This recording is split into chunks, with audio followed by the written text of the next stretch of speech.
We're so excited to welcome our next guest here to the 9 on Your Side studio. You know, we love the zoo, but we can't get there, so we decided to bring the zoo to the studio today. We got labs and cheetahs and oh my.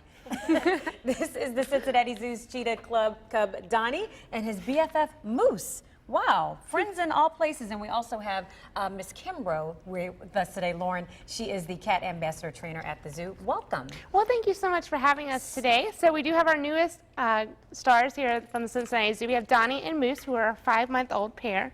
Wow. Now, Donni came from a zoo in Oregon, and he was a single cub. So what we do with our single cubs, we actually pair them with a dog because it's very important for cheetahs growing up to kind of wrestle and play with a sibling, and a dog is kind of the next best substitute for that. I was going to say, so how are they getting along so far? They're getting along great. Yeah. They love to wrestle and play with each other. They'll play chase all the time. They seem to be ignoring. Are they fighting? Are they having a fight? They're ignoring each other right now. What's going on? They had a fight earlier. No, oh, just no. kidding. We got to get this together. So no, they're just hanging out.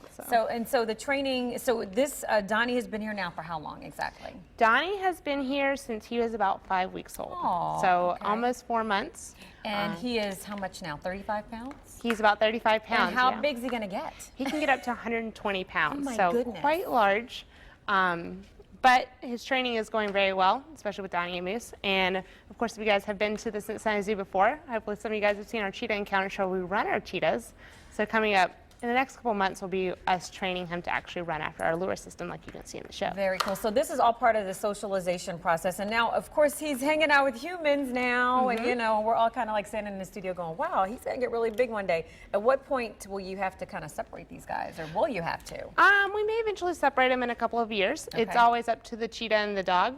We go based on their behavior. It's kind of like if you have 2 kids and live in the same bedroom, eventually they want their own room. Right. So we let the animals tell us when they're ready to kind of be separated from each other. So are they cohabitating right now? They are. Tell us about that. So they do live together 24/7. Donni came to us and he went into the nursery and then moved over to our cat ambassador area. And us as trainers actually spent 24/7 with them for about a month and a half. It was a lot of fun, a little exhausting, but we did that to make sure that their relationship was great and good enough for them to spend the night by themselves. Okay. It is a lot as a young animal to move into a building with other animals. It can be kind of scary. So we wanted to make sure that that all went very well and take slow steps with them. So obviously they're very different animals. I'm sure they don't eat the same thing. So talk a little bit about them actually living together and eating and all that sort of thing. How different is it and what do you do? Well, cheetahs are pretty picky eaters. So lucky for us, he's not going to try to steal Moose's food. And then if you guys have a lab or any kind of dog at home, you know they'll eat pretty much everything. So of course Moose always tries to steal his food. So we feed him separately, but it all goes really well. Donnie's a beautiful animal, and he's looking that way. I'm going to look over here. Can you tell us anything else about him? He's so beautiful. Donni. Yeah. So does he respond to his name? When he wants to. He's looking at Sherry. So, but that's a cat thing, you know. Cats, you know, they tend to ignore their names sometimes. But as I said, he'll get up to about 120 years old, or 120 pounds, and he'll stay in the cat ambassador area his whole life.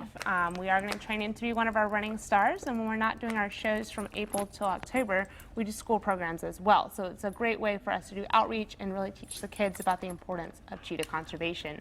Wow. They actually use dogs over in Africa to protect livestock from predators like the cheetah, which is super important because the biggest threat to these guys this day is human-wildlife conflict. Wow. So if we can keep predators off their land, it keeps the farmers happy, and it's a win-win, and they're not going to try to hurt cheetahs. Wonderful. Well, wonderful preservation and conservation efforts that you guys have going on over there. And what a beautiful animal. Yeah. Can't wait to see how big he gets and how wonderful he's going to be. That's right. So if you guys come out to the zoo in the fall, you can hopefully see him learning to run in the lure system. So come to see our show from Friday to Tuesday. All right. Thank you, ladies, so much for being here. Thank you guys for being here as well. And we're going to toss the break. We'll be right back here in just a moment.